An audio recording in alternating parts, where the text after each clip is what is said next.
terkait dengan vaksinasi, mengapa layanan informasi publik ini perlu kita jaga ya. Kita tahu bahwa imunisasi atau vaksinasi masal COVID-19 ini program yang penting dan berkelanjutan. Kita tidak tahu nanti akan seperti apa. Dulu bayangan kita satu kali vaksin selesai. Ternyata harus ada vaksin kedua. Setelah ada vaksin kedua, sekarang harus ada booster. Nah, setiap tahapan itu harus bisa selesai karena kita tidak bisa misalnya memberikan vaksin kedua tanpa dosis pertama selesai dulu, atau melakukan vaksin booster tanpa dosis 1, dosis 2 selesai dahulu. Nanti selebihnya seperti apa kita tidak tahu. Jadi pekerjaan-pekerjaan itu harus kita selesaikan. Nah, kemudian yang berikutnya adalah bahwa dinamika terkait vaksin termasuk penolakan itu berkembang begitu rupa. Tadinya seperti tadi disampaikan oleh Pak Ganjar ya, ada soal bahwa ada KIPI, ada macam-macam yang efek yang sifatnya medik. Tapi sekarang vaksinasi isunya sudah berkembang ke isu misalnya sosial, isu ekonomi dan sebagainya. Misalnya terkait dengan akuntabilitas penggunaan anggaran dan sebagainya. Karena kita tahu anggaran COVID kita itu sudah besar sekali ya, sangat besar yang dikeluarkan oleh pemerintah. Total tahun 2020 690-an triliun, kemudian tahun 2021 744 triliun, jadi total hampir 1.300-an triliun. Itu selain uang yang besar juga capaiannya besar juga. Ini capaian imunisasi yang terbesar yang pernah kita lakukan, saya pernah mendengarnya begitu, menyasar 180 juta jiwa penduduk Indonesia. Ini jumlah yang besar dan tidak mudah karena tersebar di berbagai wilayah. Dan kemudian semua itu, dinamika itu juga harus tetap diinformasikan kepada masyarakat, kepada publik. Selain soal vaksinasi juga terkait dengan pemulihan kesehatan masyarakat. Dan kita tahu setelah Presiden menyatakan Indonesia COVID ya sebagai wabah wabah nasional, maka ada sejumlah peraturan-peraturan baru yang keluar selain peraturan-peraturan yang sudah yang existing ya, yang kemudian diterbitkan peraturan dalam rangka mengantisipasi atau menangani pandemi. Jadi ada regulatory framework yang baru yang harus dipahami betul oleh badan publik, termasuk oleh PPID, sehingga dalam menyampaikan informasinya itu betul-betul akurat, benar dan tidak menyesatkan.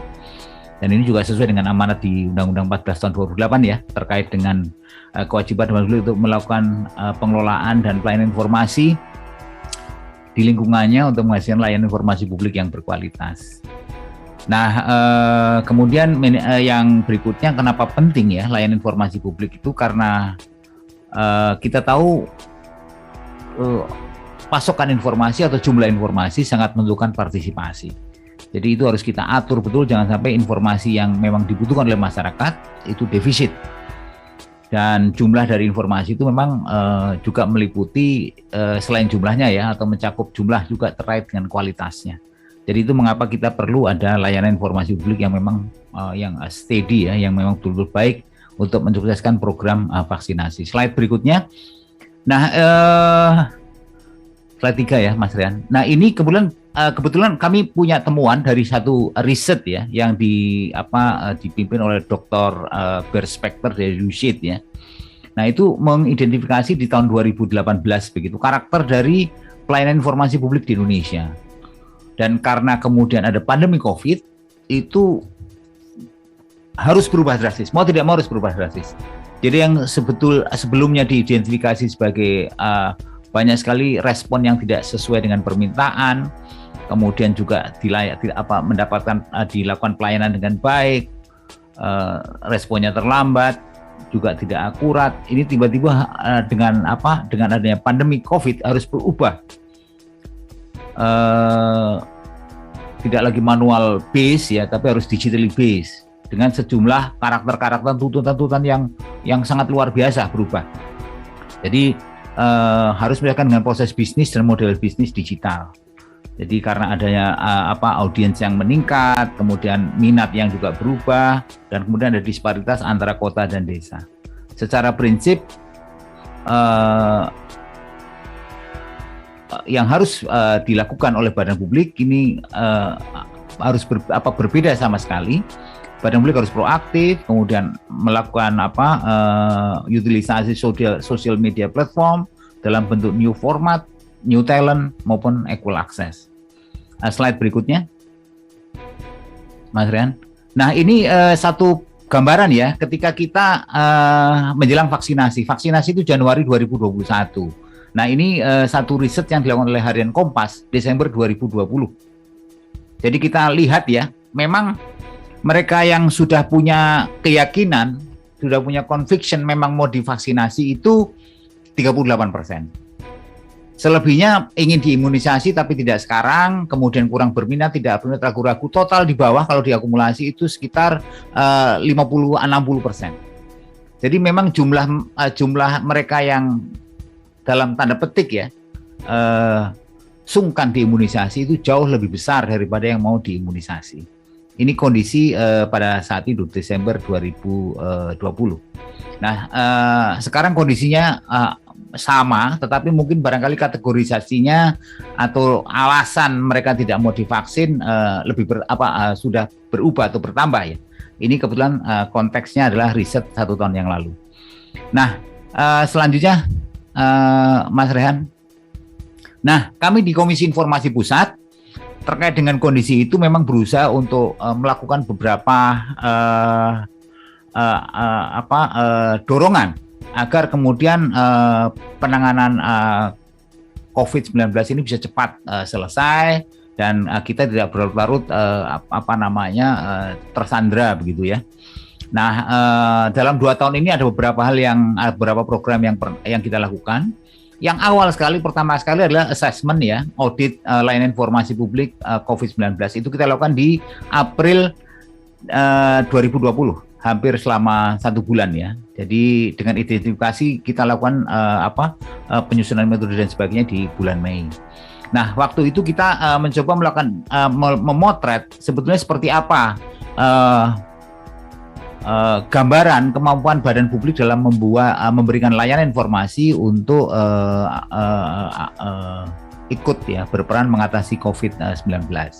Setelah itu kemudian kita melakukan literasi vaksin badan publik ya.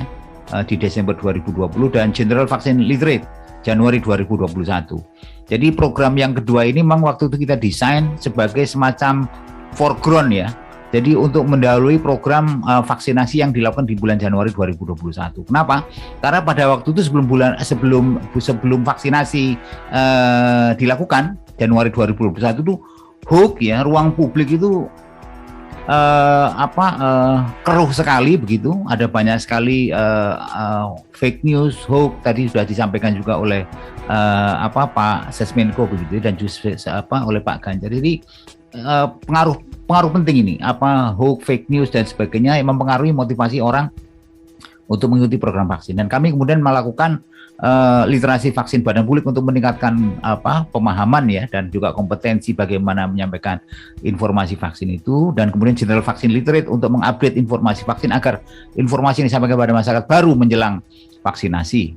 Dan kemudian yang ketiga kita melakukan monitoring dan evaluasi informasi publik COVID-19 di 2 tahun berturut-turut ya 2020 dan 2021 untuk mendorong ketersediaan informasi terkait COVID-19. Selanjutnya slide selanjutnya Mas Rehan. Nah, ini gambarannya Bapak dan Ibu. Jadi ini kalau kita lihat angkanya, ini hasil assessment ya, assessment layanan informasi COVID-19 tahun 2020. Jadi kalau kita lihat pada waktu itu ketika kita melakukan assessment ya, yang kita temukan di 3 kategori yaitu kementerian dan lembaga, BUMN dan badan negara yang lain ya, kemudian provinsi ya. Kita lihat misalnya begini. Ini ada beberapa yang kita lakukan identifikasi menyangkut website atau portal yang ada dan seberapa banyak informasi COVID yang disampaikan. Kemudian medsos, kemudian dashboard atau aplikasi, kemudian terkait aksesibilitas kita juga melihat bentuk ya, format teks, grafis, foto, video, kemudian audio untuk teman-teman disabilitas.